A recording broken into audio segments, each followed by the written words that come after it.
in days, you see what I'm saying? What we need to be doing as a people, as blacks, Hispanics, and Native Americans, is we got to stop and we got to discontinue doing all the things the Most High told us not to do. You see what I'm saying? Like, we got to walk away from those things. Those things have become so much a part of our lives that we don't even see the wrong in them at this point. You see what I'm saying? So we've got to learn that not only the things that we're doing is wrong according to the Lord, we gotta have a heart for the Lord, meaning we gotta wanna do right by the Lord, man. Find out what God's law is. It ain't no religion on thou shalt not eat pork. That ain't no religion. It's simply a law. Don't eat it. You know what I'm saying? Ain't no religion on thou shalt not commit adultery. It ain't no religion. It's just simply a rule that you gotta follow. God gave us them rules. We left them rules and we destroyed ourselves. Shalom, Israel. We are the ISUBK out of 1 West 125th Street, Harlem, New York, under Commanding General Yohana. We have been teaching blacks, Hispanics, and First Nation people we are the real Jews of the Bible. And with that, today's Monday's law class is clap it up. Then we got a guest in the building, Officer Aisha Island. Hey, for showing love, sir. hey, no sweat. Y'all about saying I was Shabrak a thumb. Hey, Salaki, Officer Korah. Salaki, Officer Ganah. Yeah, that microphone don't sound like it's on. Salaki. Come on, sir.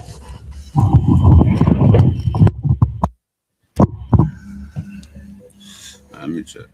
Okay, all right. What's on Christ? The water. Come on, sir. All right, so today again is the Wednesday's law class. So if you're on YouTube, Twitter, Facebook, or in class, make sure you take out your notebook and take some notes, because this is the Israelite School of Universal Practical Knowledge. This is a school, and we are here to teach people the answers, right, to deal with this oppression and how to get back to following the law, statutes, and commandments. So for today's class is our enemy's crafty counsel, right? And the crafty counsel they use is conditioning. So first, I would like to set the premise of this class. And today I want to let us know that as a people, who our enemy is, right? A lot of times we go through our life not realizing that we do have an enemy, Black, Hispanic, and First Nation people. The world want us to believe that we should all hold hands. Not even the world. Only people who they teach this doctrine that we should all love each other and all hold hands and forgive each other is Blacks, Hispanics, and First Nation people, right? The only other people who they constantly teach us that we should just be proud of who we are and be proud of, loving everybody else is only Blacks, Hispanics, and First Nation people. And you can see that evident today in the news, right? Right now, we got a big war going on being fought by two devils, two white people, you know what I'm saying, fighting. Listen, throughout our whole history in America, that's all they do is fight, all right? But they understand that they're not supposed to forgive each other, but the problem is we believe we're supposed to be forgiving everybody, right? And that's because we've been conditioned to believe that. So first, I'm gonna illustrate who our enemy is. Can I get Ecclesiasticus 12:10? And these are the scriptures, right? So the scriptures basically tells us Blacks, Hispanics, and First Nation people, it gives us an outline of how we should be able to deal with certain aspects of our lives. And one of the aspects of our lives that we should need to learn how to deal with is how we deal with our enemy, all right? The way that these Christian pastors have taught us to deal with our enemy is to just march and allow them to do anything to us. That is not the case. That is not what the scriptures said do, all right? The scriptures say you're supposed to stay away from them. And we're going to read answers to how you get out of these situations when it comes to dealing with your enemies. Can you get Ecclesiastes 12:10 for me, sir? Ecclesiastes chapter 12, verse 10. Never trust thine enemy. Does it say sometimes? Never trust thine enemy. Or when times changes, because that's what a lot of us teach nowadays. That was back in the past. It says, never trust thine enemy. For like as iron rusteth, so is his wickedness. So the scriptures right here is illustrating how we should see our enemies. We should never trust them. I know a lot of us, right? We like to tell ourselves, yo, that's the past. We gotta get over it. But you know, the Jewish man, in America, we wouldn't deem it as crazy if a Jewish man say he don't want to work with a German. We'd be like, well, I kind of get why. But for everybody else, right, we supposed to, you know, forgive them and let it be the past be the past. But in reality, the Most High is letting us know, Blacks, Hispanics, and First Nation people, never trust your enemy, right? Because for like as iron rusteth, iron, right? No matter how much you prime it, no matter how much you sand it down, no matter how much you put paint over it, guess what? It's going to rust, all right? That is just like their wickedness. That's what the scriptures is letting you know, that your enemy, their wickedness is just like iron. They can cover it up. How many times we done seen these devils cover it up and come to you and talk all smooth and soft and all that, and right behind your back, right? They destroy you in different type of forms of fashion, right? Because they are your enemy. And we have not been looking at them as our enemy. You know who we have been looking at as our enemy? Each other. And that is the problem that's been plaguing our people. Because we'll see a person that look just like us, our brothers and sisters, and claim that they're enemy. Look at it right now.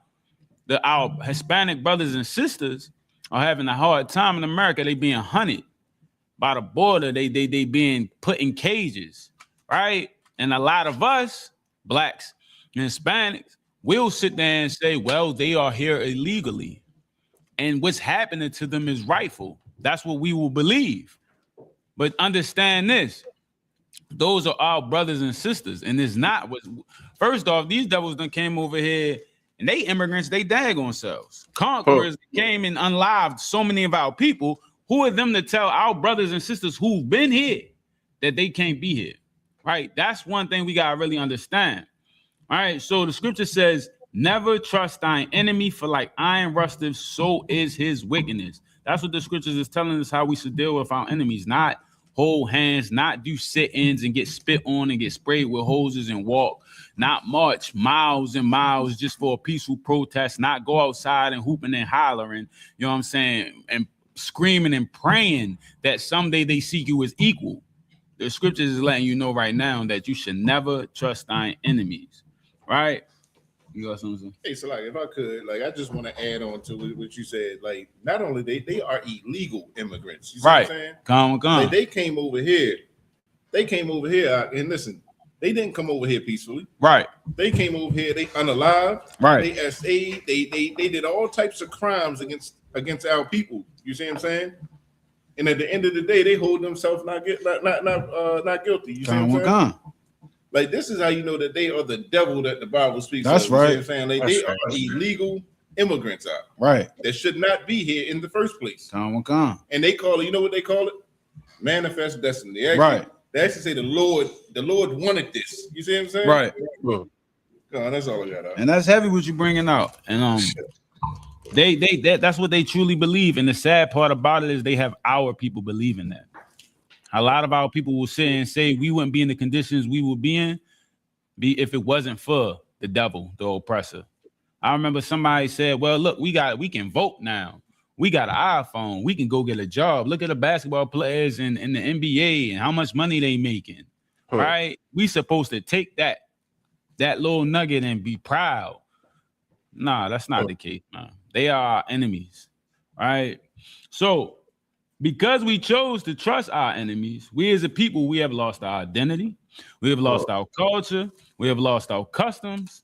We have lost the DNA of how to be the children of Israel, right? We enamor ourselves with the culture and customs of these other nations, right? So let me get Deuteronomy 28:1, because first I illustrated how we should treat our enemy. Never trust them, right? Now I want to illustrate who is your enemy, because a lot of times you might just think we just talking, right? But we're gonna show you what the scriptures say who our enemy is. Let me get Deuteronomy 28:15. All right, so in Deuteronomy, so a lot of times growing up in the Christian church, they don't teach us that. For one, they teach us the the false story of the commandments, right? They teach us that Moses freed the people from slavery, and then he gave them 10 commandments, and that's pretty much the end of that story when you're growing up in the Christian church. But when you start to read the scriptures, and you're only gonna find this in the ISUPK and the truth under Commanding General Yohana, because I grew up in the Christian church, heavy revivals, Monday through Sunday, every week going to church, and they never brought out this part in Deuteronomy. So what happened was Israel, blacks, Hispanics, and First Nation people, it's like we had a contract with the Most High. We keep his laws, statutes, and commandments, certain things was going to happen. We do not keep his laws, statutes, and commandments, certain things was going to happen. So what we about to read to you right now is some of the curses that happened. And if you know the story of the Israelites back then, most of us decided that it was better to not keep the law, statutes, and commandments. And because of that, we have to take responsibility for our actions. Certain things transpired. These curses came upon us. All right. So Deuteronomy 28:15. Can you get it for me, sir? Deuteronomy chapter 28, verse 15. But it shall come to pass, if thou wilt not hearken unto the voice of the Lord thy God. So it says, it shall come to pass, if thou will not hearken, will not listen, will not do unto the voice of the Lord thy God. Continue, sir. To observe, to do all his commandments. It says all. No, the Christian church try to say we don't need to keep the commandments. Right? The scriptures is saying right here, right now, that if you do not hearken and observe to do all of them, not some of them, not when you feel like it, not when this church does it, but we don't agree to that. No, all of them. And the crazy part about this is it says all his commandments. The root word of commandments is commands. There is no I can choose when to do them and when not to do them. It's a command. You have to do them. All right. Continue reading. And his statutes. And his statutes. All right. Which I command thee this day. See it again? Which he commands you. He not asking. He not, you know what I'm saying? Like, if you feel like it, can you keep these commandments? He's not doing that. He's commanding us to keep these commandments. That's why you should, when you go to your Christian pastor, you should tell them that. All right. You should get out these Christian churches, because how can they go against what God commanded you to do just so you can feel good? It's all entertainment. The Christian church is all about entertainment. It's just to entertain you, to keep you living in the same conditions, and you just feel good, I guess, on Sunday because you get to rip and run throughout the church. You know what I'm saying? Hooping and hollering and dancing, wear hats, right? So I guess that's your version of the club, right? But in fact, that's not going to get you closer to God. And that's why we in the ISUPK, we go out here and teach our people this, because for us, it's so messed up that we got a group of people who have a love for the Most High, who really want to serve the Most High, but get caught up, right, into this falsehood known as Christianity, all right? So he said, I command thee this day, all right? And this is the important part. Continue reading. Yeah, so he's saying this day, the Lord is speaking to you now. Like, this is what you're supposed to be doing, right? This day, this ain't just that day back then. No, this is today. This is what we supposed to be doing, blacks, Hispanics, and First Nation people. I had a conversation with one of my friends at work, and we was talking about, you know, this the baffling part about it. He was like, well, you know, I take a lot of stuff from all different kinds of religions for real, because, you know, all of them got good and all of them got bad, right? And you know, the crazy thing about it is they so quick to dismiss the Bible, right?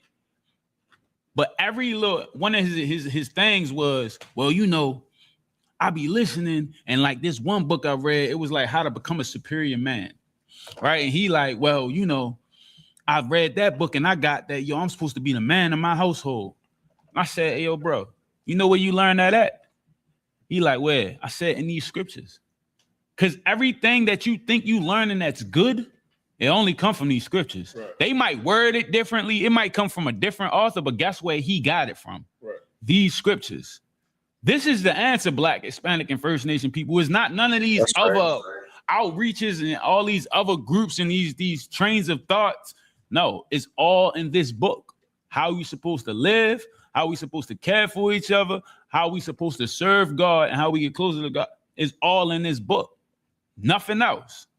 Whatever belief you got, I promise you, if you think it's good, it came from the Bible. It ain't come from nowhere else. All right. So continue reading. That all these curses shall come upon thee and overtake thee. All these curses shall come upon thee and overtake thee. So, because we decided not to hearken unto the law, statutes, and commandments of the Most High, these curses came upon us, Blacks, Hispanics, and First Nation people. And if you at home, you can read all the curses. I want to go to some of them, right? Because it's like, can you get verse?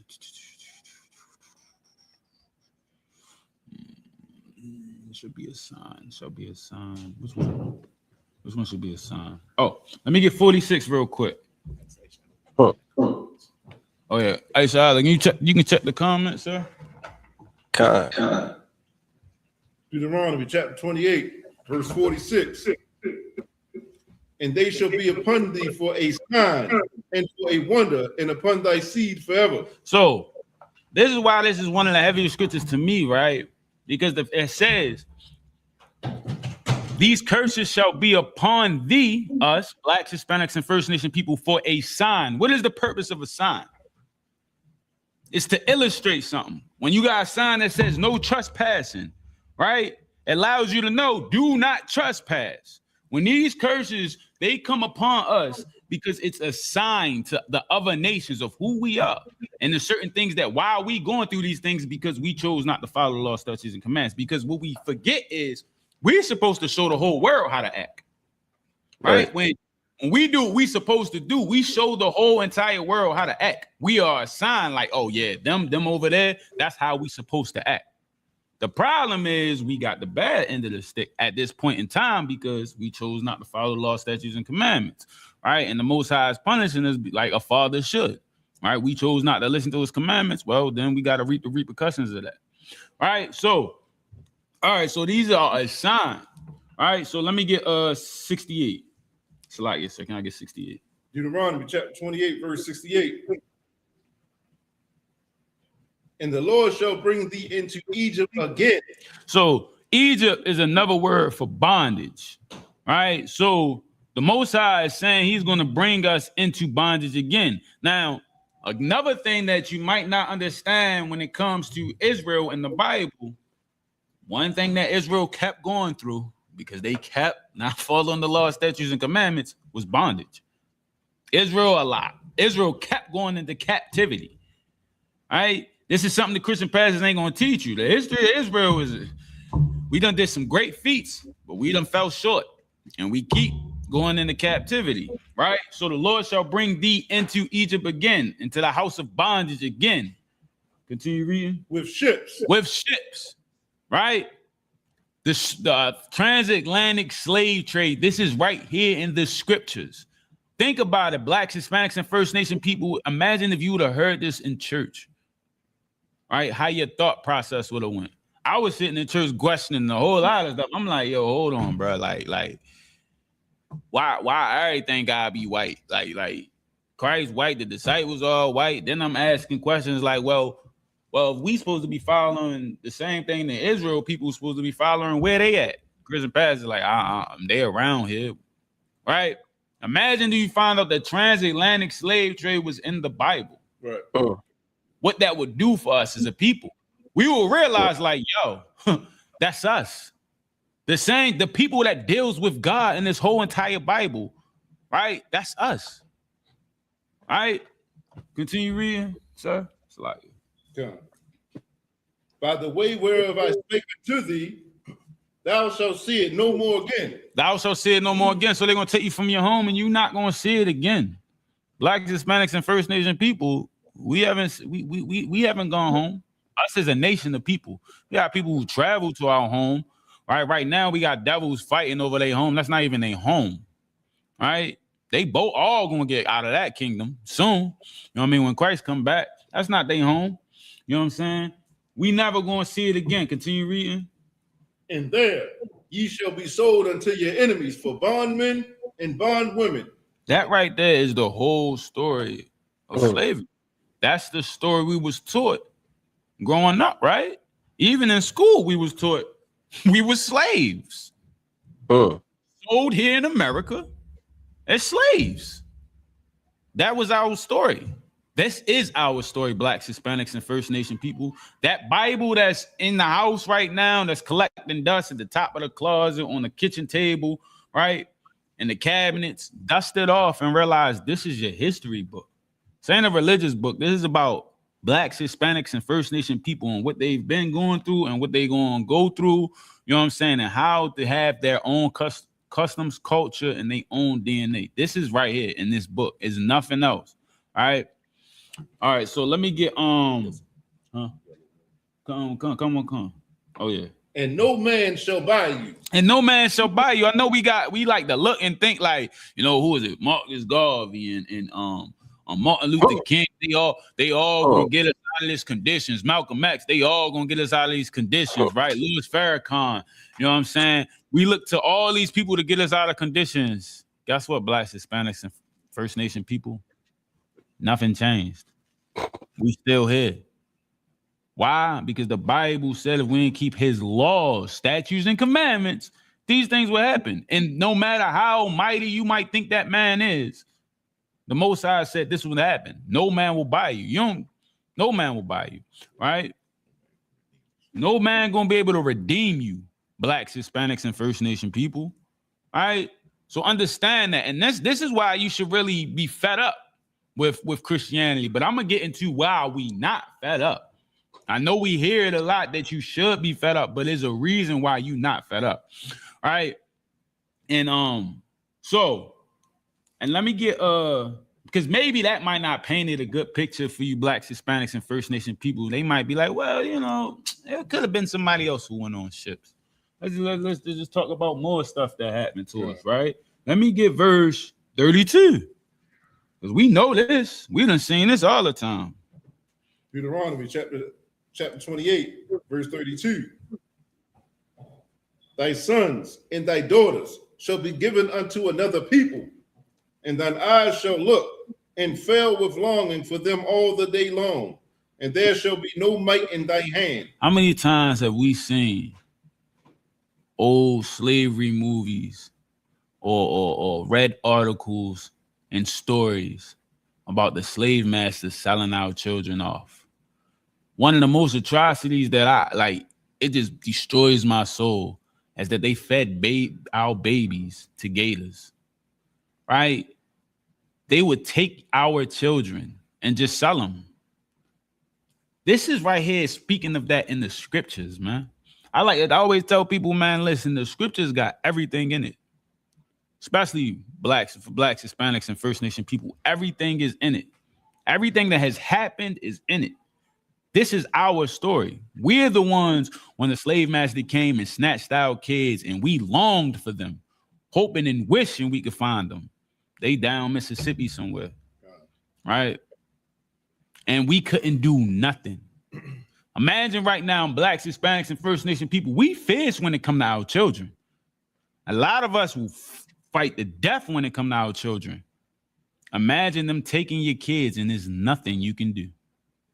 That's our history, Blacks, Hispanics, and First Nation people. Hey, Salai, what you bringing out is so heavy, and it's so heavy because here's the thing. This shows you how evil and how wicked the Christian church is. You feel me? Like we always say, the Christian church is a vessel of white supremacy. Right. The Christian church keep us so docile. The only part that they ever talk about in our history is us being slaves. Right. They never get into why we were slaves. They make you think that just being black was gone. Right. Now we broke the Most High's law, statutes, and commandments. If they taught that, maybe we'd say it's a reason for us being slaves. Right. What can we do to change our conditions? But the Christian church had you thinking like, listen, you black, you're a Gentile. Right. And this is just what God ordained for you. It is a vessel of white supremacy. And that's so heavy because a lot of us, when we, Salaki, so you go ahead, sir. Yeah, it's Salaki. I do hear a little bit of an echo, but nah, the what you just said was so heavy, Officer Matazaba, because like every year in school they teach, I mean, a lot of this stuff during Black History Month. Come. And ooh wee, what would it look like if public schools taught Deuteronomy 28 for Black History Month? Right. Right. Deuteronomy chapter 28, verse 68, and show pictures of the transatlantic slave trade with them ships and our ancestors on them boats. Kids say, wait a minute. This book that everybody talking about, wait a minute, those are my people on that boat. Right. Those are my relatives. You understand? And verse 32, you understand? To show the auction blocks. Wait a minute, that's my people. Wait a minute, that's literally my people. Like, I'm looking at Black History Month in the Bible. Right. That's my people, and those are your people. You understand? In verse 48, you understand? I don't know if you was getting to that, you know what I'm saying, but where you will serve your enemies. Wait a minute, that's today. Right. You understand? Like I can see that. I can see that today, and I can see it in the images of slavery. I can see it today, and it's in the Bible, and that's what. Man, listen, they so damn full of this indoctrination up inside of these schools. They'll teach you to make your hand into a turkey and celebrate the slaughter of the Native Americans. You understand? But I'd like to see a few of these scriptures, you know what I mean, posted all around for 28 days of February. Right. You understand? Every year after year after year after year. You understand? You know what I mean? That would be powerful, man, because this is our history. You understand? This is our instruction. This is our wisdom, man. And imagine there ain't one gospel song about this. Right. All them damn Grammy nominated gospel artists ain't sung shit about Deuteronomy 28. Where you could actually done some good for the Lord's chosen people. You understand? With the millions and millions of downloads and records sold, you understand? Your platinum and your diamond records. You could have woke up some people, man, some special people to their true identity, man. What a wasted opportunity, but that's all the Christian church does is they waste time. You understand? Salakia, you got it. Water, sir. Oh, that's heavy. You know what I'm saying? That's a fact. And we're gonna read verse 48. Can you give verse 48, sir? Deuteronomy chapter 28, verse 48. Therefore shalt thou serve thine enemies, which the Lord shall send against thee. Listen, right now in this time, right now, we are serving our enemies. Even the one person one Black, Hispanic, and First Nation person that you want to put on a pedestal and say, well, you look at them, they got millions, they successful. They still serve the enemy. Right. That's who gives them their money.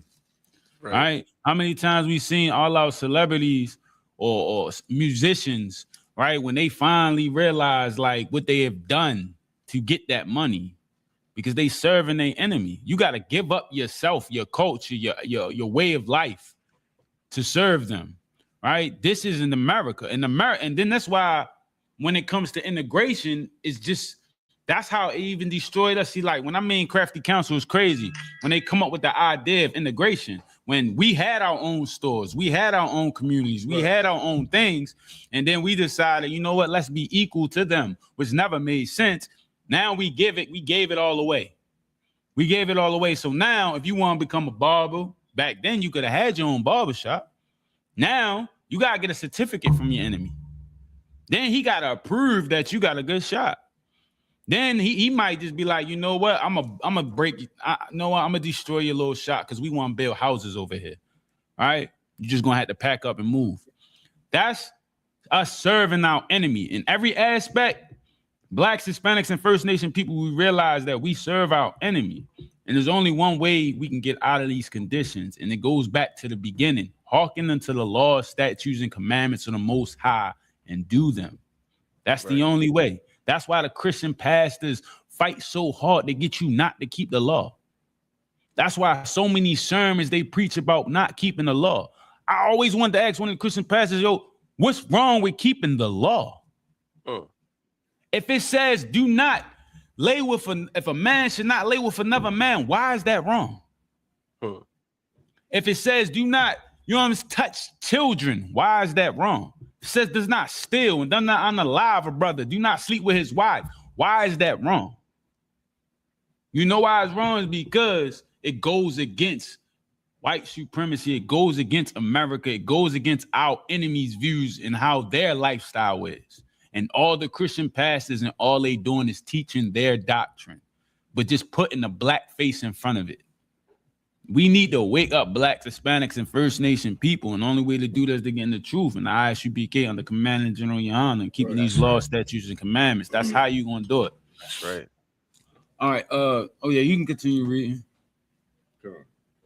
Sorry. You're hungry. You're in hunger. In hunger and in thirst and in nakedness. Listen, right now we going through a point in period where like most of us is like, man, I don't know, money is tight. Being able to eat.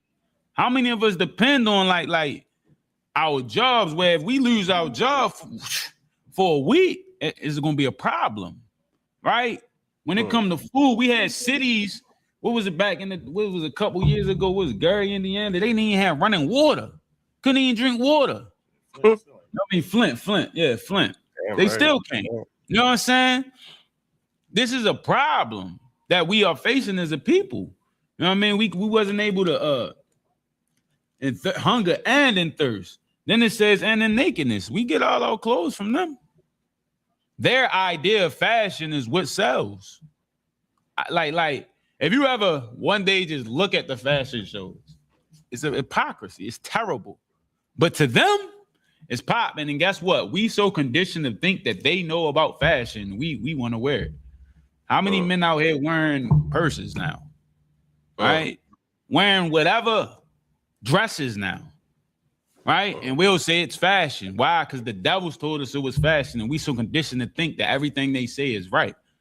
Why? Because we forgot our culture. We don't know our culture. The Christian church ain't teaching our culture. The Muslim mosques ain't teaching our culture. The Egyptian wars ain't teaching our culture. The Greek gods ain't teaching our culture. Whatever the stars ain't teaching our culture. The sage ain't teaching our culture. What's down there in Louisiana? What's that called? Mardi Gras. Voodoo. Yeah, Mardi Gras. That's not teaching our culture. None of that's our culture. Blacks, Hispanics, and First Nation people, that's none of our culture. Our culture is keeping the law, statutes, and commandments and coming back to him. That's our culture. You feel me? So, continue reading. And in want of all things. And in want of all things. This is how we say a Black, Hispanic, and First Nation person is successful. Because he's able to, think about your view of a successful Black, Hispanic, and First Nation person. He got a suit on. He got a high-paying job and he work in corporate, right? That's what we deem as successful. Working around devils, right? Getting out of the hood, right? And being away from it, we would deem that as successful. And the want of all things. And a lot of us try to strive for that. You know what I'm saying? But that's not what makes you successful. You know what I'm saying? Hey, Salaki, and if I could, the thing about this scripture right here, is because they've spoiled us, and they spoil us to the point where they give us enough to keep going, but not enough that we can walk away. Right. You see what I'm saying? And the problem with this scripture is not with the scripture, but bringing out the scripture. We don't understand this because right now we got Walmart, right? We got Target. We can go to the corner store, this, that, and the third to get what we want, but we don't realize that we're buying it from a nation that hates us. Right. And it's going to come a day. We all remember COVID, right? Where you had to have bleach wipes, you had to have Lysol, you had to have face masks, you had to have gloves. What happens when another outbreak happens and we need those things? And they say, "Listen, we ain't selling that to you." Right. Then it's going to hit. Like, man, we got to go to them for everything. Why haven't we gotten our own stuff? You feel me? This is part of the curses, man, that another nation can have. We got to go to another nation that clearly hates us and ask them for everything. We got to ask them for toilet paper. Right. We got to go to them for water. every necessity that we had, that we need, we got to go to our oppressor to get, man. Come. And that's heavy. And I remember, I want to say a couple years ago when Congress said it was the Federal Reserve. And they was like, if everybody was to take their money out on the day they get paid, the 1st and 15th, there is no money to pay everybody. Those numbers are just numbers in there. Yeah. So understand that Blacks, Hispanics, and First Nation people, the money you think you got, yo, if they tell the banks don't give you your money, you ain't got no money. Yeah. In all things, don't think you high and mighty because you got a little account. Understand that means nothing. All right, continue reading. And he shall put a yoke of iron upon thy neck until he have destroyed thee. And he shall put a yoke of iron around our neck until he destroyed thee. We've seen the irons of yoke around our necks. That's our history. They even showed us in school. We done seen slave pictures. This is our people, Blacks, Hispanics, and First Nation people. And one of the things you really got to understand about this, it says, until he have destroyed thee. So what that is saying is, when the yokes of iron come off your necks, you are destroyed. And I'm going to get into how we are destroyed. All right. Let me get come on, slide here, sir. Officer Isa, can you read for me, sir? Verse no sweat. What scripture you want, brother? Can you read for me verse 49, sir? Yeah, that's no sweat. Because this is heavy. You know what I'm saying? When you really, really understand this, because a lot of us think because it happened so long that we not destroyed. When we go out there and speak to brothers and sisters out there on those corners, a lot of times they sit and look at us and say, well, that's the past. It don't affect me anymore. But the scripture in verse 48 says those yoke of iron is going to come off once he destroy you. So you gotta understand that. The reason the yoke of iron is off of your neck, Blacks, Hispanics, and First Nation people, is because you destroyed. And it's a way he destroyed you. But a lot of us don't know it because it's like a natural reaction we have. And I'm gonna break that down. Can you read verse 49, sir? No sweat. This is the book of Deuteronomy, chapter 28, verse 49. The Lord shall bring a nation against thee from far, from the end of the earth, as swift as the eagle flieth. It's like, yes, sir. So, says the Most High is going to bring a nation against thee. Not so when it comes to nation, you got to realize a nation means race. A race of people against thee from far, right? From the end of the earth. And it says, as swift as the eagle flieth. You know, this is why scriptures is so heavy. When you got to get in the truth to really start picking up these stuff in the scriptures. The eagle, right?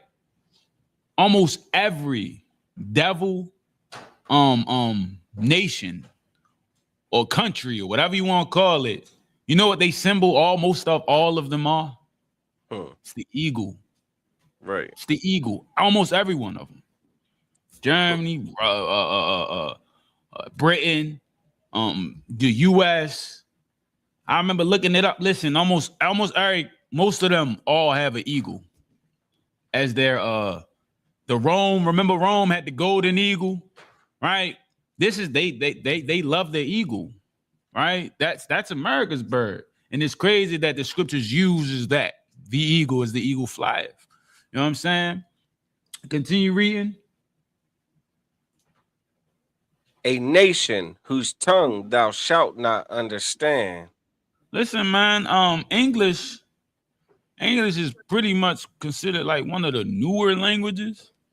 See, like, you know why they call us Hebrew Israelites? Even though we are Israelites, Hebrew is our language. All right, we didn't speak English. A lot of us didn't speak English. You know what I'm saying? And this a tongue we didn't understand, right? A lot of us got it beat into us. Our ancestors got it beat into us. You know what I'm saying? To learn how to speak this language. And slightly, sir, can you read verse 50? Okay, it's no sweat at all. This is the book of Deuteronomy, chapter 28, verse 50. A nation of fierce countenance, which shall not regard. Go ahead. Go ahead. So it says a fierce countenance, right? And we're gonna look up countenance because we might not understand what that means. So we're gonna look that up. You want me to look it up? No, I got you, sir. All right. You just Googling it? Yeah, I just Googled it. All right, so sir. So it's a countenance. It refers to a often indicating the mood or character of an individual. So he's angry, he's fierce, his characteristic is fierce, angry, right? And then it says, continue reading. Which shall not regard the person of old. Listen, man, how many times listen? In America, we don't care about they don't care about the older people in America, right? They look at them as just a waste of space. All right. Even in slavery, if you old and you can't pick up nothing, they will unalive you. You are a waste. Right? I had this one book and it was talking about after like the age of 50, they would feed you to their dogs because you didn't bring any money to them. Right? This is who we dealing with. These are the devils. These are the ones you want to say, oh, let's be equal and let's hold hands. Let's love them. Let's forgive them because the past is the past. Listen, I always want y'all to really understand this, that Emmett Till would have been like 70 for real. It ain't that long ago. My parents was born during segregation, right? A lot of my family members couldn't walk down the streets. My great grandmother was a slave. How quick we sit and say like it was that long time ago. It's not that long time ago, right? Just the other day on the news, we see it every day. We see unaliving, our people be unaliving from cops all the time, right? But we become conditioned to be just like, hey man, it is what it is. Think about this. When a cop unalives a Black, Hispanic, and First Nation person, him going to jail, we know 9 times out of 10, yeah, he won't get off. We know that already. And we accept it. Why? Because we dealing with an enemy. But in our minds, we not seeing them as the enemy. We just taking it as it is what it is. Understand that Blacks, Hispanics, and First Nation people, they are your enemy. Right? And they said they not going to have no regard for your old. All right? Continue reading. Nor show favor to the young. Nor show favor to the young. Right? They don't listen, they fed our babies to gators. All right? Think about that. You know what I'm saying? Like they didn't. I remember it was what's his name? His thing is remember sir, remember that one general that lost to I think it was Geronimo who beat him, and they had the movie. What was his name? He's like a fan. They love him. It was a General Custer. I think that's his name. He was on the trail, right? They got a movie here, yo. He was on the trail and he was traveling with our native Indian brothers and sisters. The women who had babies, he would take the babies because he was trying to escape, you know what I mean? Our brothers who fought against him, he was trying to escape them. That he would, and the mothers, because they feeding the babies, they newborn or whatever, if they was moving slow, he would take the babies and bash them against trees. This is the people we want to love. This is the people we saying, yo, it don't matter where her daddy and her mother or great grandfather did. I love her. She loves my people. This is who we choosing to be with. This is who we choosing to be with over our people. These people, right? They are our enemies. And you know what's so crazy about it? Right now, Blacks and Hispanics and First Nation people love their culture so much that they look at us as we the enemies, and we have never done these things to you. We have never, these facts has never been put out on the table for you. But these are facts, and you know that they are facts. All right. So let me get now, with all that being said, right? Now, I'm gonna tell you why we, even though all these facts has been put forth, right? And anybody would see him as an enemy, because think about this. Right now, there's gangs all across the United States beefing, and it's been going on for 40 to 50 years. And it's because of one incident. Somebody did something to somebody. And generations are beefing and fighting and unaliving each other over. Right? But we got a whole history book. Like, listen, their atrocities was up to here. Right? But we don't see them as our enemy. But you think about it, like Blacks, Hispanics, and First Nation people, a lot of us are fighting a battle against our brothers and sisters, and we don't even know why we really fighting against them. That's how much conditioning they've been putting in our head that we see us as enemies. But when we got statistics and facts and seen all the things that they have done to us, we still don't see them as our enemy. Right? And the reason is because of conditioning. All right. And say it again. Oh, battery down. Battery down. Yeah, come on. All right. Because of conditioning. Like, yeah.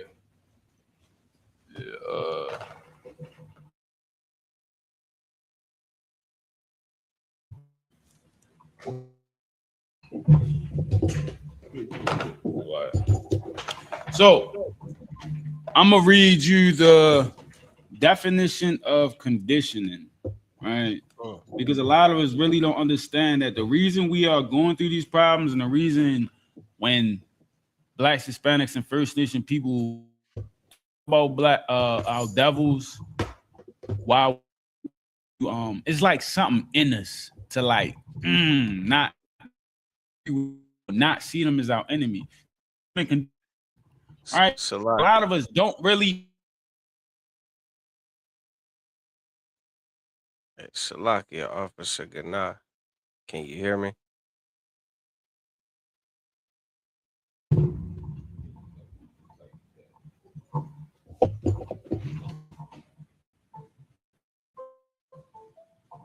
Hey, Salakia, can you hear me? All right, so conditioning. Con, I can hear you, sir. Yeah, nah, it had froze up for a bit. I just wanted to make sure everything was too wild. Con, sir. So conditioning is a psychological. Conditioning is psychology, is a learning process where behavior is shaped through association and reinforcement, forming predictable responses, right? Conditioning is a fundamental concept in psychology that explains how behaviors are learned and maintained, right? So a lot of us think we serving in Christianity, we serving in all these other beliefs, we viewing the white man is not the devil. We believe these things, not knowing we've been conditioned to believe these things. All right. Let me get Psalms 83. And you can go to verse 3, sir.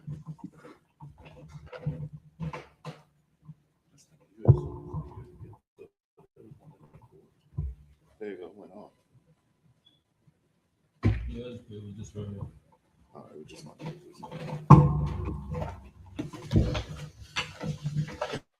And get Psalms 83, verse 3, sir.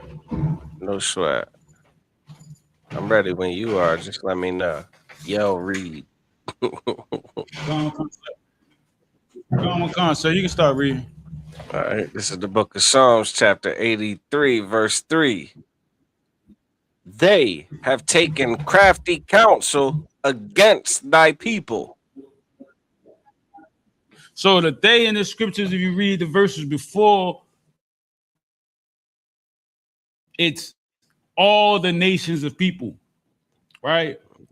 The Edomites, or who we call the white people, the Japanese, the Chinese, Arab nations, the especially for y'all FBAs. I mean, not FBAs. What they call Pan-Africanisms. Yes, the Africans did this too. They all got together, right? And they all decided that they wanted to do something to Israel. So what they did was they said that they made a crafty council, right? Against who? Us, Blacks, Hispanic, and First Nation people. They got together and they got together and imagine like a big you know, if you ever seen movies and stuff, like a big Senate, and it's just a big coliseum, everybody just hooping and hollering, trying to find out ways to stop Israel. You know what I'm saying? Ways to come together and stop Israel, right? And it says they have taken crafty counsel. They have taken crafty counsel against thy people and consulted against thy hidden ones. Continue reading, sir. And consulted against thy hidden ones. Who are the hidden ones? We are Blacks, Hispanics, and First Nation people, right? You know what's crazy about this scripture? And it's one of my favorite scriptures because these devils can't agree on nothing throughout this world. They fight over everything. But you know, the one time that they decided that they're going to get together, Blacks, Hispanics, and First Nation people, was to find a way to destroy you. That's when they decided, you know what? Let's put it aside. You know what? Fighting in the Middle East, let's put that to the side. You know what? Communism, let's put that to the side. You know what? Nuclear weapons, let's put that to the side. You know what? Gas prices, put that to the side. You know what? The Taliban and ISIS and what they doing, let's put that to the side right now. We got to deal with Israel. And you see that play out today when right now Israel is in a war with Hamas, and the lady, one of the higher ups in Israel, you know what she said with the biggest problem for Israel? Meanwhile, they're getting bombed by Iran, dodging missiles. You know what she said the biggest problem was? The blacks in America. No matter what they go through, they not going to forget, right, who we are as a people. The problem is we forgot who we are as a people. All right. Continue reading, sir. That was it on that scripture. You want the next one, verse 4? Sir. No sweat. This is verse 4. They have said, come and let us cut them off from being a nation. Think about that. So the scriptures is illustrating that these nations all got together and they said, come, let us cut them off from being a nation. So Blacks, Hispanics, and First Nation people, you got to really understand that they created crafty counsel to get to this answer. They wanted to get to a point where they can cut us off from being a nation. So whatever they would have to do to try to cut us off from being a nation, that's what they crafty counsel was. And one of the most pivotal ways of crafty counsel is none other than these religions, and none other than condition us to believe in these religions. All right, I want to show you this video of how conditioning work, because a lot of us, we hear that word, but we really don't understand how conditioning work. Because a lot of us believe, you know, when we have children, you know, the only thing we pass down is our looks and our athleticism. You know what I'm saying? We don't realize that a lot of other stuff get passed down, including our behavior and our thoughts on certain things and certain aspects. I'm gonna show you. Slide. Let me put this video up for y'all.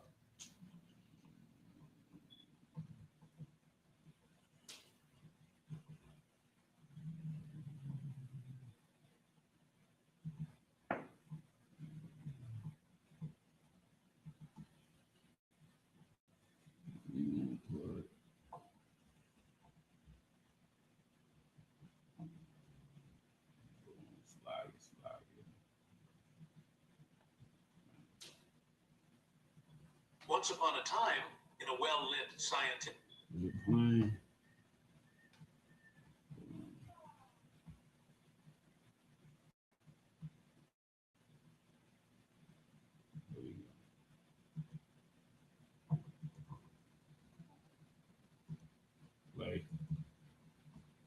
playing on your.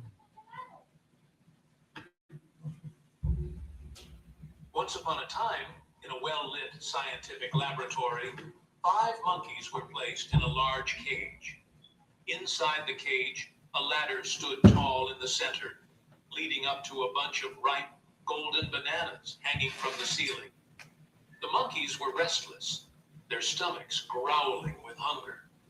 One of the stronger monkeys, unable to resist the tempting sight of the bananas, approached the ladder.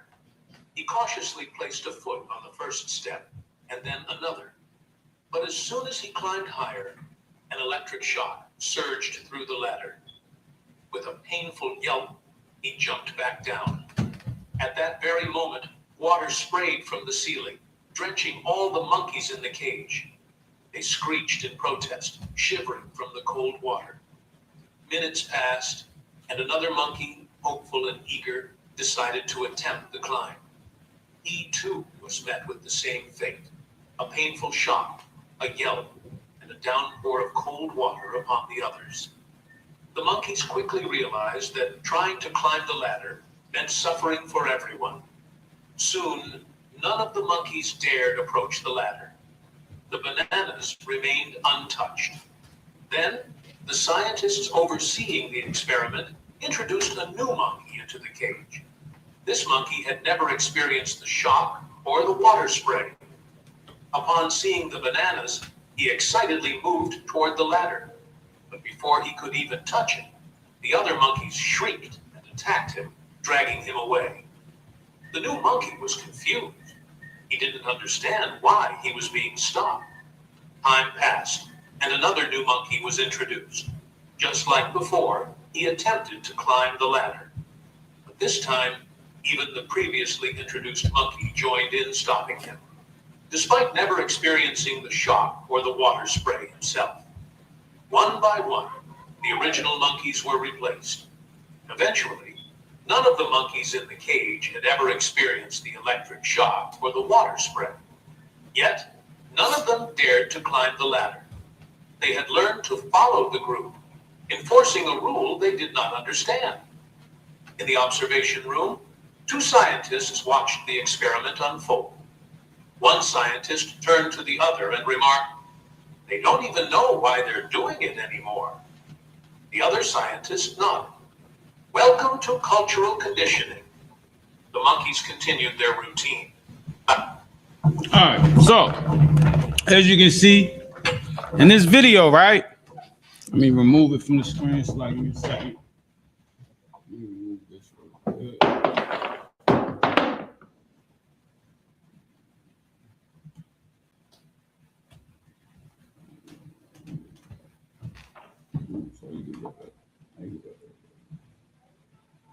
All right. So, as you can see, right, they did an experiment with the monkeys, right? Now, what's so heavy about this was when they introduced new monkeys into the cage, when the monkey tried to go back up the cage, the new monkey tried to go up the cage, he was stopped by the other monkeys in the thing. This is how Christianity got so indoctrinated and conditioned into our minds. Same thing with Catholicism. Same thing with all these other religions. Because at one point in time, right, and I'm gonna bring out the history of Christianity and how it came to America, right? One point in time, we were slaves here in America. And if our slave master believed in Christianity, guess what you had to believe in? You had to believe in that. And what happens if you didn't believe in that? You will become unalive. You would die. So when we would have our kids, how would we teach them to survive in that land of oppression? We would tell them, yo, master said, yo, we got to believe in Christianity. So believe in it or you will become unalive. And guess what happened after that? That became our whole way of life, passing on from generation to generation to generation to generation. And I'm going to show you. Let me show you this article on religion, freedom, and how it transpired here in America. Because this is heavy. Like, we really got to understand that the reason we so embedded into Christianity, even though we know it don't make sense, Because everybody in the Christian pews who listening to their pastors, we all sat back and was like, yo, this really don't make sense. But you know why we stick with it? It's because it's been innate and indoctrinated into us. And we don't even know that. The reason why when you see the Israelites out there, the ISUBK out there speaking about these devils and saying that the white man is the devil, the reason it like make your spirit feel some type of way is because we have been indoctrinated as a people to see them other than who they really are, right? We need to really understand how deep conditioning is. A lot of us think the reason we do things in America is because we want to. You got to understand that we don't want to smoke weed, but you know what happened? America said smoking weed was cool. So we decided to pick up that blunt and smoke it, and we became addicts. Then you got, why a lot of us don't want to become addicts, but you know what America said? America said become an addict because it helps you cope with your oppression. A lot of us don't want to touch our kids and do certain things, but guess what? America said it was cool to do those certain things. And because we seen it on TV, a lot of us don't want to marry these devil women. But you know what happened? We grew up watching all of them on TV. We said, oh, they're beautiful, and we believed it. That is called conditioning, right? Oh. Us as a people, we believe that the way of America is right. Listen, Blacks, Hispanics, and First Nation people, we don't even want to deal with them. How many times we see a black couple against a white couple on Family Feud? You already know who we gonna go for. They ain't even gotta say nothing. We rooting for the black couple. We rooting for the black family is already innate in us to be with our people. But because America said it was cool to be with them, we give up our code. We just go with it. We've been indoctrinated. And the only way you're gonna fight it is getting here in the truth. Listen, we got a history of us going through slavery and all that, but how many of us every single month line up to be the best of the best of the best, sir, in the army and in the military, to fight for a country where you know that all they do is destroy your people? Why? Because you've been indoctrinated to believe that this is the land of freedom. That's the craziest. That's how we know we indoctrinated. We believe that this land is the land of freedom. For who? When you grew up, most of us grew up, we grew up going to the alley, jumping on mattresses, thinking that's fun. That's not freedom. But because we've been conditioned to believe that, this is why. And it's going to go. Because remember, one part I want y'all to remember, when they said the first settlers came over here, why did they say those settlers came over here? And we going back to school days. The first settlers they said was the Pilgrims. Right? They said they came over here for what reason? So, you know what reason they said the Pilgrims came over here? Anybody remember what they used to tell us in school about why the Pilgrims came over here? If it's in the comments, you can answer it. I mean, why I put this article up for us. Hey, Shalaki, I'll take a stab at it. Go ahead, sir. I don't know. I want to say it's damn near like religious freedom. Something like that. Ironically, that's exactly what they told us. They told us that the reason they came over here was for religious freedom. All right, now let me put this article up. This article is titled "Religious Freedom History." Right, and this is a brief history of religious freedom in the United States. Now, the so-called Pilgrims, one thing I found out, the Pilgrims was not the first people over here in America. All right. So before pre-European settlement, of course, you had our native Indian brothers and sisters. All right. Now, one part I want you to understand, around 1607 and 1610. All right. Remember, it's all about religious freedom. This is what they want to teach you. Teach us that, right? Now, the so-called Pilgrims came over in 1620. This is how deep conditioning is. Matter of fact, let me go back up. 1492 is Christopher Columbus, right? Christopher Columbus, when he seen our brothers and sisters, he said, Christopher Columbus sails under the Catholic monarch. Mind you, he's Catholic. You think it's crazy? Y'all don't think it's funny that Hispanics are so deep rooted in Catholicism? They love Mary. They love praying. They so deep into Catholicism. Why? Because in 1492, this was indoctrinated and taught to their people. It says Christopher Columbus sailed under the Catholic monarch, and upon arriving at San Salvador in October, writes about the natives. This is what he wrote, right? A lot of stuff he done wrote before, but this was so appealing that they had to make sure that they wrote this in quotation marks. They ought to make good and skilled servants, right? This is what Christopher Columbus, when he's seen our people, right? He automatically see a lot of us don't understand that our Northern Kingdom, our brothers, Native Indian brothers and sisters and Hispanics was the first slaves. All right, a lot of us think that just the Judah and Benjamin and Levi, the blacks, was the first slaves. No, all right. Our brothers, our Native Indians and our Hispanic brothers and sisters, they were the first slaves, right? So Christopher Columbus comes over here in 1492 under the Catholic monarch. He taught Catholicism, right? And then he said, so for serve, they ought to make good and skilled servants, for they repeat very quickly whatever we say to them. I think they can be very easily made Christians. Here we go. Here we go. This is when Christianity got introduced to our people, right? Remember, now you got to think of the times. Christopher Columbus was an unaliver, a murderer, right? A person who pillaged and destroyed people. So you got to understand under his mindset, they don't want to teach you the history of Catholicism. They don't want to teach you that history. But listen, when they went to places in order to force you to believe in their belief, they unalived, they destroyed, right? They basically cause fear, right? And that's a form of conditioning, right? Understand that. So like if every time you touch something, if you touch this laptop, every time you touch the laptop, you're going to get shocked. Whenever you see a laptop, you innately will not want to touch it. Why? Because you automatically going to think you're going to get shocked, right? When they started teaching Catholicism to our people, they unalived our people because a lot of our people wouldn't stand for it, right? And then it got to the point where our people just decided, you know what, we got to accept it. And then it get pushed down for generations. That's why it's so prevalent in our Hispanic and Native Indian culture, Catholics. It's so prevalent in those cultures, right?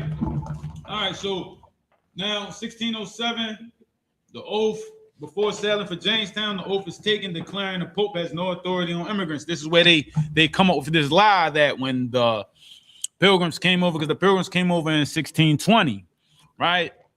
When they came over. So mind you, during this period of time, 1610, who's the slaves? Our Hispanic brothers and sisters, right? And our Hispanic brothers and sisters, our Native American brothers and sisters. They're the ones that's the slaves right now, going through this period. And of course, we still had some Judah, Levi, and Benjamin. They were still, some of them were still slaves during this period of time, right? So, and where it says martial law, in Jamestown, it's put under martial law by the Lord de Lavoie, and the church attendance is required, right? With 14 services held each week. The captain of the watch is to round up all persons except those sick or injured and bring them to the church at the appropriate times.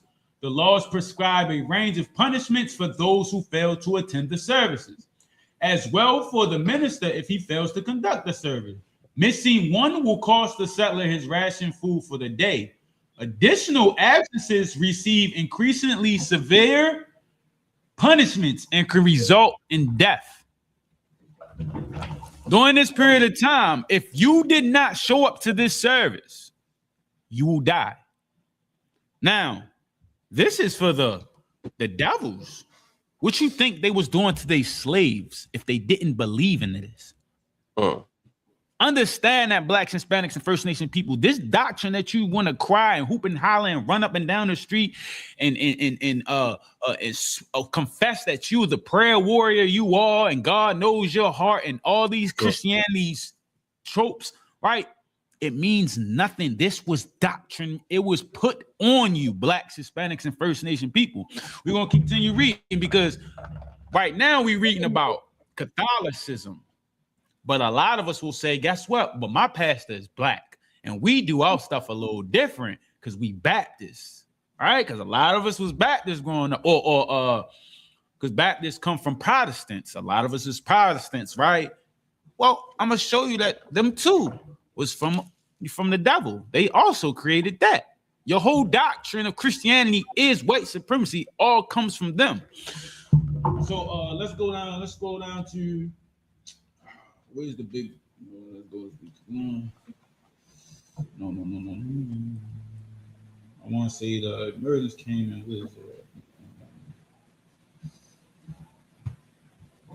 Where's the Renaissance? Oh, here we go. The Great Awakening. Oh. So now, during this period of time, slavery is big in America. Right now, we all here. Oh, the whole 12 tribes is we all in here. We right here. We right here. Right.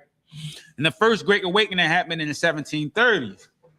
And it says a series of revivals known as the Latter Day First Great Awakening. Now, remember, if you grew up in a Christian church, you know about revivals because they would have them. And we would have to go to church almost every single day.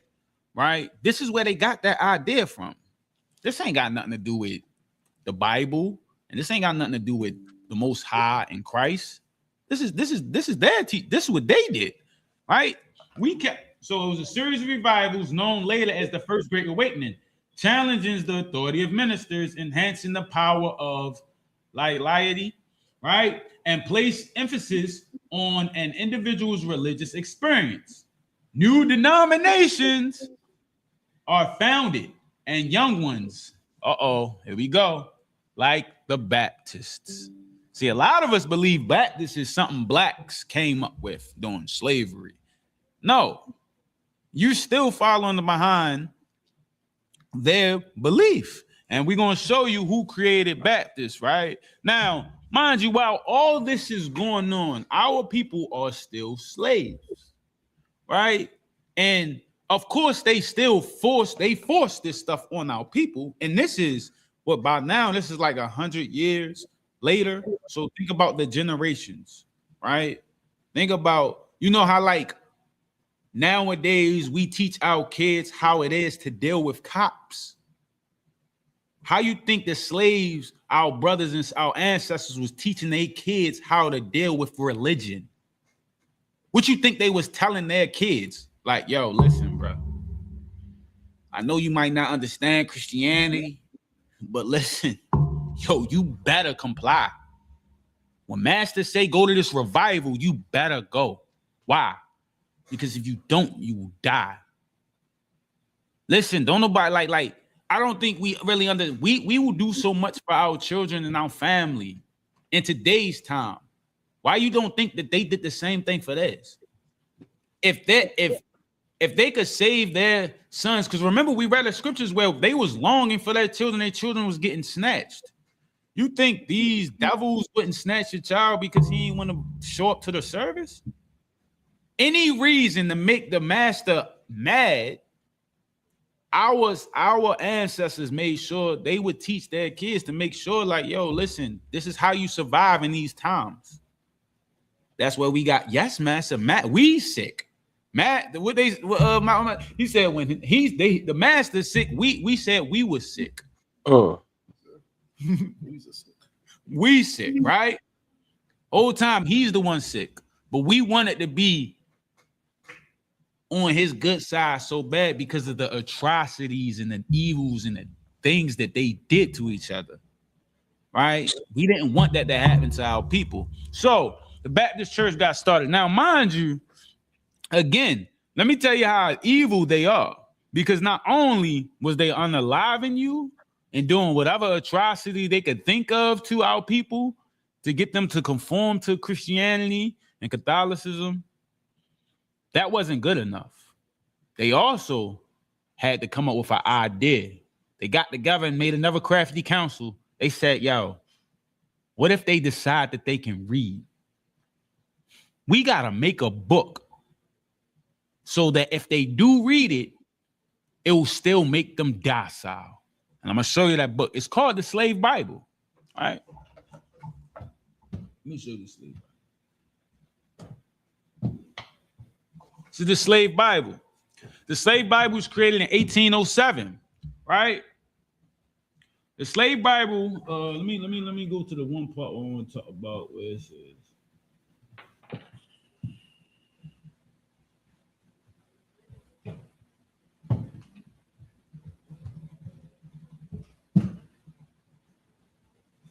The Bible was heavily abrogated, containing only parts of 14 books. So the Bible we have that you have on your counter, right, in your house that's collecting dust, they scrapped it.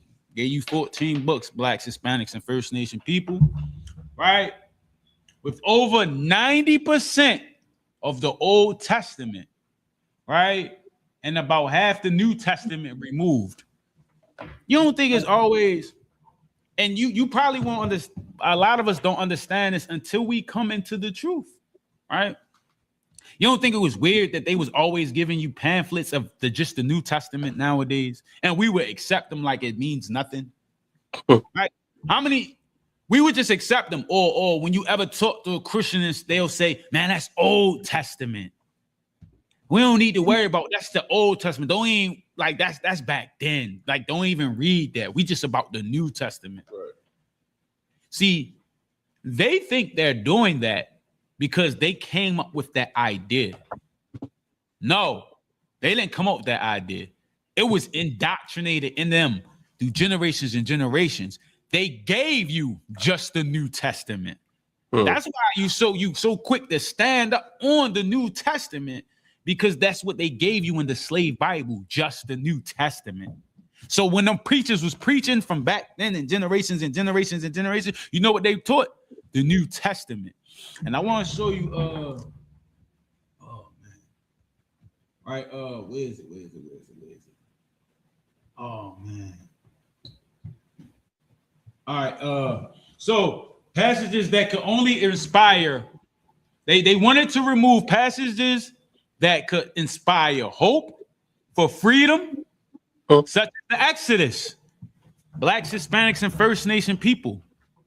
We just read to you the story of we just read to you laws and statutes and commandments that was given to us in Deuteronomy, right? That is part of the story of our Exodus. When we got out of Egypt, we was given laws. That's what the slave master made sure he didn't tell your ancestors, the Exodus story. He didn't want you to know that story, right? He didn't want you to understand your history. And guess what? To this day, we don't teach our history of the Bible. Earlier today, Officer Aisha Allah said, yo, what if they taught this in school? What if they taught this in the churches? You know why they never going to teach this in the churches? Because generations before them, they was only given the Bible with the New Testament. Why do you think most of the sermons in Christianity is all about the New Testament? All it is about is what Paul says, right? And I wish I can find that. Oh man, I wish I had it on my computer. The slave Bible highlighted Paul's teachings. And that's why they preach it so much today in today's time. All right. So again, it says stories like Exodus or Galatians 3:28 were omitted, while sections emphasizing obedience and submission to their masters were retained. Right? That's what they wanted you to understand, Blacks, Hispanics, and First Nation people. That's why when we get hoses sicked on, Doug sicked on us and hoses sprayed on us and we get spit, we say we shall overcome. This is why no matter what has happened to us, Blacks, Hispanics, and First Nation people in this country, we say forgive and love them. No matter what. When it comes to your brother, you will never forgive and love him. But when it comes to the other nation, the oppressor, you're going to forgive and love him. Why? Because we've been taught this and conditioned to be submissive. Why you don't think it's crazy that in some hoods, listen, I'm from Baltimore, but there's some hoods that if I walk through them hoods, first of all, walking is crazy. Because if I walk through them, I'm going to get approached like, yo, you not from here. Why you around here? Whoop, whoop, all that, right? And then them same blocks, you see a devil jogging, having a peaceful day. Brothers is sitting on the corner, smoking whatever, right? Cooling, and he's just jogging, looking at him. Hi guys. You know why we don't say nothing to him? Because innately and indoctrinated, we see submission when it comes to those people. We gotta really understand as a people, blacks, Hispanics, and First Nation people, the only way you gonna break out of that conditioning is here in the ISUPK. That's right. That's the only way you're gonna get out of that conditioning. All right, go ahead. Hey, Sly, what you bringing out is so heavy. I don't know if y'all been paying attention to this, but Kevin Hart just had a roast. Come on. He had a roast, and this comedian, his name is Tony Hinchcliffe. Come on. Never heard of him in my life. You see what I'm saying? Never heard of him in my life. So he made a joke up there. Mind you, it's nothing but black people there. Right. Nothing but black people there. You are a so-called white man. You knowing the history between your people and our people. Salakia, sir, you breaking up. George, black community is so proud of you right now. George Floyd is looking. Slack, can you hear me now? Salakia, yeah, you broke up. You might want to repeat everything you were saying. I think it was when he was bringing the other screen up. Salakia. Can you hear me now? Yeah, I hear you clearly now, sir. That's okay. Can you hear me now, Aisha? Sir. All right, so this comedian Tony Hinchcliffe, which is a so-called white man. Now he's around black comedians. Now you knowing the history between blacks and whites in this country. He made a joke about George Floyd. He told Kevin Hart, the black community is so proud of you right now. George Floyd is looking up at us all, laughing so hard he can't breathe. Now he said this on a national roast, right, amongst black people. You see what I'm saying? Right. Nothing happened to him. What would it look like for a German to come in and roast a Jewish guy and make a comment like that? Do you know that it got with him? When it comes to us, we give passes to everybody, and it's like you can do whatever the hell you want to do to blacks, Hispanics, and Native Americans. You feel me? But when it comes to these other nations, they know what it means to have justice for each other. You see what I'm saying? Right. They would have came together if it was a joke about a deceased Jewish man. But because we're black, Hispanic, and Native American, and we love these other people so much, and we give them passes like running through our communities and doing. I'm not saying we should touch them at all. Right. But the same leniency we give them, why don't we give it to each other? Right. There's no way in the world the so-called white man should feel comfortable joking about the death of one of our brothers, man. Right. To our face, you understand? And this is why we call the so-called white man the devil, but this is also why we got to do like the scriptures say and gather together. That's right. And that's heavy. Now, I wanted to show you guys, because I remember I alluded to earlier in my discussion about Paul, right? If you talk to a Christian nowadays, that's all they use, right? Christianity is just white man's teachings of what they believe Paul was talking about. And during the slave Bible, they highlighted all Paul teachings. You do realize that, like, a lot of the stuff, like it's hard for you to understand when you're not in the truth, when you're not dealing with a Christian, that you realize that, like, all you doing is using Paul. And I'm going to show you why, right? And the screen I brought up, it says slavery in biblical context, right? This is why they use Paul. And this is why Paul is so prevalent in the Christian church, right?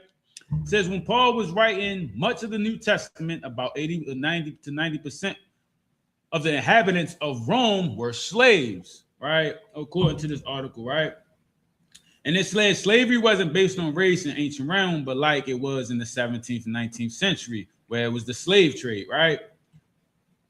Rather, Ufer said it included foreign prisoners of war, local men, women were sold themselves into slavery in order to relieve them burdensome debt, right? That was the difference. That's what, when people say that they was all slaves before, no, you was just a working person trying to pay off your debt, right? Most people hearing or reading his letters when they were first written were slaves, right? Yet Paul's letters speak to slaves and masters alike. He expects them to follow together in the same church as brothers and sisters in Christ, right? That's what he said, right? Now, they used Paul and Peter All right. So while in many Paul's audience was literal slaves, the message of Christ was applicable to all who recognized their bondage to sin and wanted a way out. Right. So they used Paul's teachings. That's what they wanted you to Blacks, Hispanics, and First Nation people. When they gave you the slave Bible, they wanted you to follow Paul and Paul's teachings because they was like, well, you know, he spoke to slaves and they didn't have any uprisings and stuff like that. So understand that this is why Paul is so prevalent. Like Paul is the man, you know what I'm saying? But this is why he's so prevalent in the Christian church. And literally that's all they speak of is his teachings. And a lot of times we sit and think like, you know, it's just something we chose. Like it was one day a pastor chose to just use this and use that. No, all this is something that happened beforehand that got pushed on us in generations and generations and generations. And we're just moving. We're just going with it. We got to really understand that and break away from that conditioning. All right.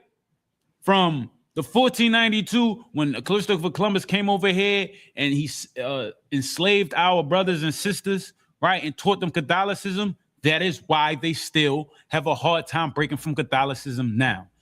When the Baptist church, and I didn't even have time to get into John Smith, who started the Baptist church, another devil, right? When he started the European, when he started the church, right? That is when Baptist became a big part in our community. You got to understand that everything, like the scripture said, in all things, listen, we're going to serve them and want for things and all things. These is a part of those all things.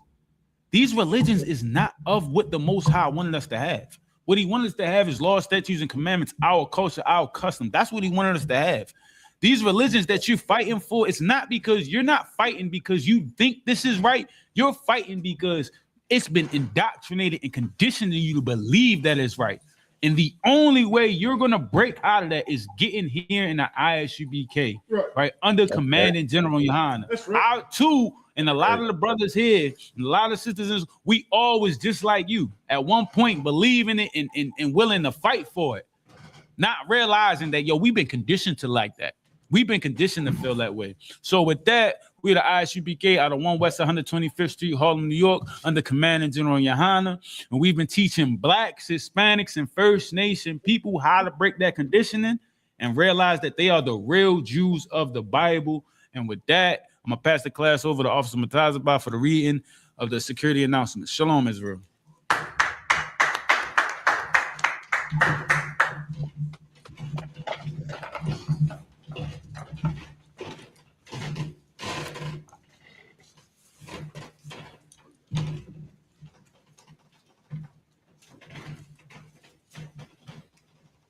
These are the security announcements. We at ISUBK out of 1 West 125th Street, Harlem, New York, under Command and General Yohana. New rules for brothers and sisters. When a new brother or sister comes into the school, they are off limits for 6 months. They are to be saluted only. They are to be saluted only. They are here to shed themselves of the world.